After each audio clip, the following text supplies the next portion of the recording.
Jaringan Berita Nasional. Kita lanjutkan kembali pendengar pembahasan mengenai tertib di tahun politik ini bersama dengan Kasubdit Implementasi Kebijakan Politik, Direktorat Politik Dalam Negeri, Kementerian Dalam Negeri, Dr. Andes Bangun Sitohang MM. Selamat pagi Pak Bangun. Selamat pagi Pak Puspita dan seluruh pemirsa seluruh Indonesia. Pak Puspita, saya sebelumnya memang Kasubdit bidang politik, sekarang lebih wawasan kebangsaan dan karakter. Kasubdit wawasan kebangsaan, begitu ya Pak Bangun ya? Iya. Oke, Pak Bangun, kita bicara soal tertib di tahun politik nih. Ajakannya kan sudah mulai banyak ini untuk semua pihak. Ajakannya juga dari beragam kalangan. Ada yang dari misalkan pemerintah daerah, ya kepala daerah begitu kan, dari tokoh-tokoh nasional. Nah, bagaimana kemudian kita mengimplementasikan ajakan ini jadi satu tindakan yang nyata? Apa nanti jangan-jangan ajakannya hanya sekedar jadi ya himbauan ajakan aja gitu? Kalau ditanya bagaimana, tentu harus begitu, ya kan gitu. Begini, kita sudah sepakat hidup sebagai satu bangsa yang bernegara dengan sebutan ya. Itu perjuangannya tidak karena perjuangan kelompok atau individu, tapi adalah kebersamaan. Mungkin kemarin tema kita itu kan gotong royong ya, hari kita. Yang perlu kita pahami bersama, ketika kita sudah berbicara bangsa dan negara, konsep berpolitik menyangkut hak dan kewajiban kita dudukkan dalam konstitusi atau landasan idealnya Pancasila. Jadi yang ingin kami katakan, jangan lagi berbicara bangsa negara menurut Sianu, kata Sianu, oleh Sianu. Itu yang membuat kita gaduh. Karena kita tidak mendudukkan atau tertib di dalam regulasi yang sudah kita sepakati sebagai hukum positif. Nah contoh, ini kan kita mau pemilu, misal gitu ya, pemilu. Itu kan pemilu, kan tidak tiap hari kita pemilu, atau tidak tiap hari kita pilkada. Tapi itu adalah suatu hajatan nasional, pesta demokrasi, yang menyangkut hak dan kewajiban setiap warga negara. Yang ingin kami katakan, ketika kita bicara hak dan kewajiban, titik sentral kita, supaya kita tertib dan ada di barisan, harus tetap kepada semangat Pancasila dan konstitusi. Di luar itu jangan, nanti kita gaduh. Artinya gaduh tidak sesuai dengan tata laku kita, atau sikap, atau etika. Sehingga dalam etika berpolitik, apa yang menjadi pijakan dalam proses pemilu itu ikuti. Hukum positifnya hari ini, ya kita ikuti hukum positif hari ini. Nanti kalau misalkan kita berandai-andai, itu membuat kita tidak sampai kepada tujuan kita untuk mencapai tata tertib dalam tahun politik itu sendiri. Mungkin sementara itu. Iya, tapi Pak Bangun kan menariknya begini, masyarakat khususnya misalkan ya pada generasi muda lah begitu, secara lebih umum, secara lebih khusus begitu ya. Ini kan tidak hanya sekedar bisa dihimbau dengan kata-kata, tapi mereka kan juga butuh contoh nih. Butuh yang bisa dijadikan misalkan maksudnya begini, kepala daerahnya itu juga mencontohkan hal yang sama misalkan, atau tokoh-tokohnya juga mencontohkan hal yang sama, sehingga nanti kan mereka bisa melihat begitu. Ya, jadi begini, kita ini orang timur ya. Artinya lalu memang yang perlu menjadi pijakan itu kadang-kadang kalau dalam tata laku hubungan sosial ya, keteladanan. Nah, keteladanan. Saya juga, artinya gini, saya tidak mau mengatakan saya paling benar, paling tidak saya akan berusaha menjadi orang benar. Nah, kalau semua kita warga negara ini berpikir paham begitu dengan posisi kita masing-masing, sehingga kita tidak saling tubrukan gitu, ada di rel masing-masing.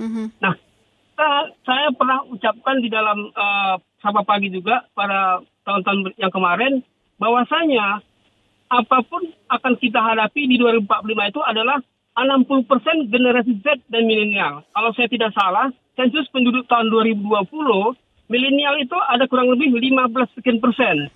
Dan kemudian 25%.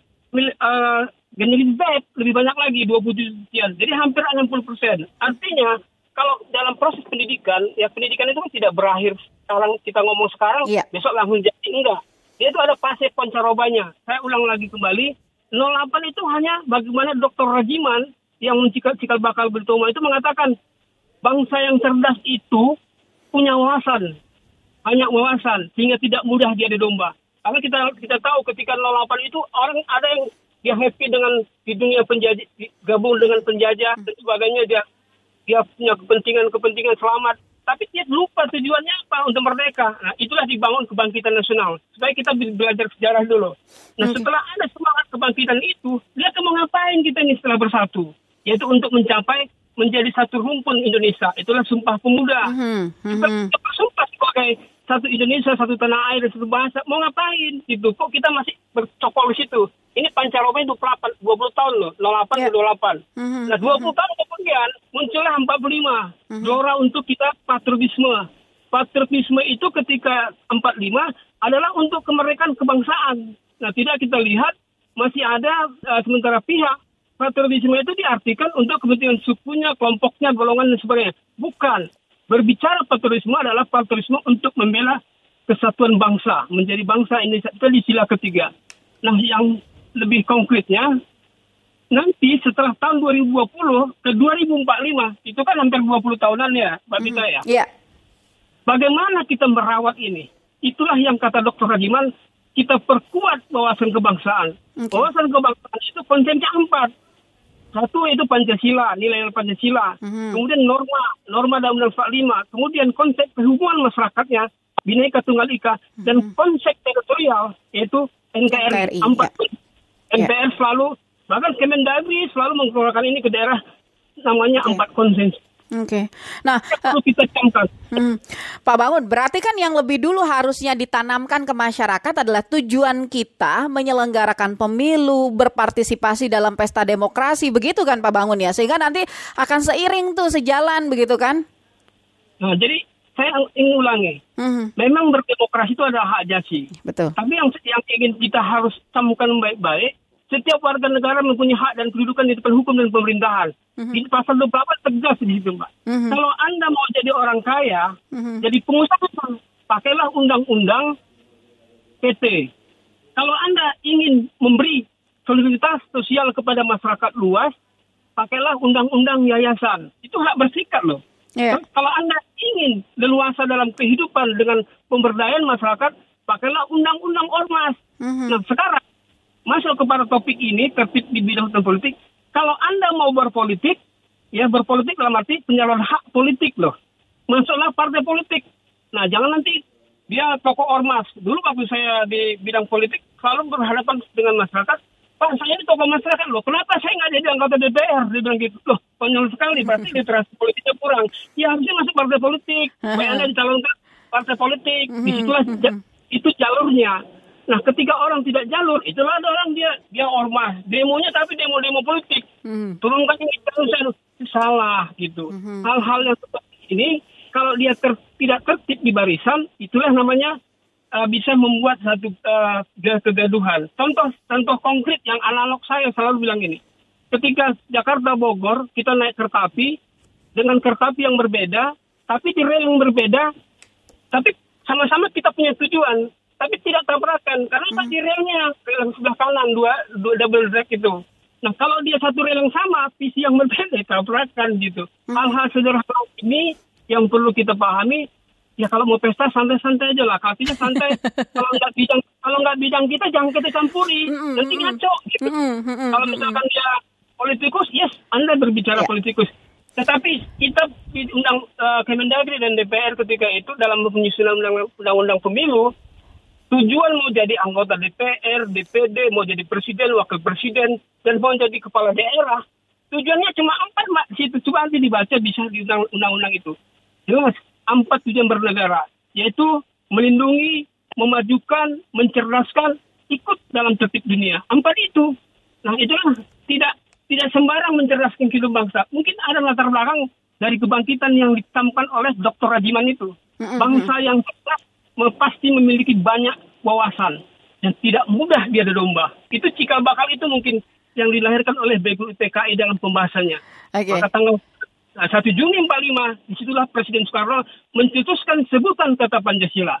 Aslinya Pancasila dan sila-sila itu yang menjadi nilai kehidupan berbangsa pasca merdeka ada di 17 Agustus 45 yang itu dideklarkan 18 Agustusnya.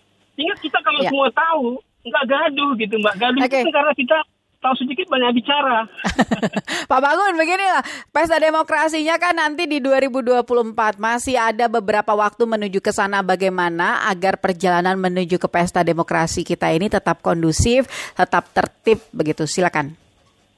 Ya, kalau dikatakan kondusif, semua tanggung jawab setiap warga negara untuk menjaga lingkungannya. Jadi gini, patokannya gini, begitu kita keluar dari pintu rumah kita harus menjaga ketertiban umum. Ya. Kalau misalkan masih di rumah, mungkin urusan pribadi dan keluarga, bolehlah. Tapi begitu lewat pintu ke jalan raya dan seterusnya ke kantor, kita harus menjaga tertib umum. Nah, kalau menjelang dalam rangka kondusifnya pemilu 2024 atau pilkada 2024, yang perlu dijaga setiap elemen masyarakat tertib dalam khususnya era sekarang ya, tertib dalam penggunaan kata-kata di media sosial. Karena kadang-kadang ada berita benar tapi salah. Itu di media sosial banyak sekarang. Kalau yang membaca lagi stres, itu yang membuat gaduh.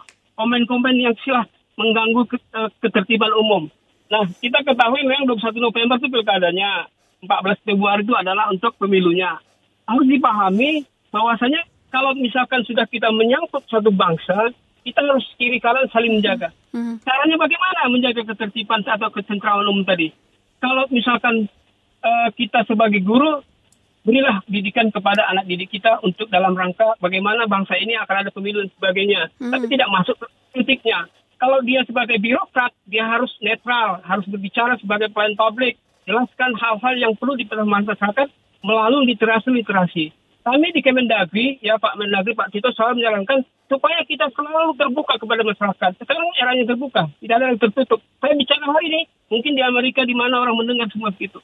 Itulah hebatnya. Okay. Setiap orang sekarang ini sudah menjadi pemimpin redaksi masing-masing. Bahkan dia berita, dia yang mengedit, dia menghapus semuanya. Iya, oke. Pak Bangun, terima kasih sudah berbincang dengan kami pagi hari ini. Mudah-mudahan nih semangat dari Pak Bangun bisa menular ya, semangat positifnya kepada kita semua. Sekali lagi, terima kasih sudah berbincang. Semoga sukses Pak Bangun. Selamat pagi. Harus optimis ya. Iya. Demikian mendengar Kasubdit Wawasan Kebangsaan ya Kementerian Dalam Negeri Dr. Andes Bangun Sitohang MM. Kami masih akan lanjutkan lagi Indonesia Menyapa Pagi dengan pembahasan tadi kita akan lanjutkan terkait dengan RUU Kesehatan. Tetap bersama kami di Pro 3 RRI.